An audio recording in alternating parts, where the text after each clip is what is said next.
ती मदतीसाठी हाक देत होती. मी रेडिओ बंद केला पण आवाज बंद झाला नाही. तो आवाज गाडीच्या आतच घुमत होता. हा सगळा प्रकार बघून माझं हृदय धडधडू लागलं. माझ्या डोक्यात कसाऱ्याच्या घाटाबद्दल ऐकलेले किस्से आठवायला लागले.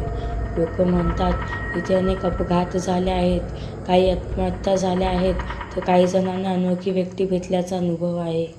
तेवढ्यात घाटाच्या एका वळणावर अचानक गाडीचा वेग आपोआप वाढू लागला. मी ब्रेक दाबायचा प्रयत्न केला पण ब्रेक काम करत नव्हते. माझं डोकं सुन्न झालं होतं.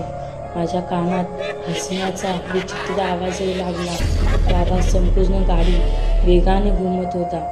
गाडीचा वेग वाढला असताना रस्त्याच्या मधोमध सफेद साडीमध्ये एक स्त्री दोन्ही हात पसारून माझ्या गाडीसमोर उभी असल्याचे मी पाहिलं. तिचे केस विस्कटलेले होते.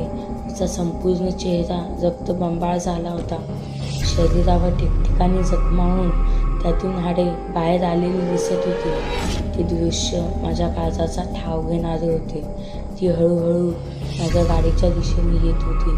ते दृश्य बघून मी चपापलो. माझे हातपाय थंडगार पडले होते.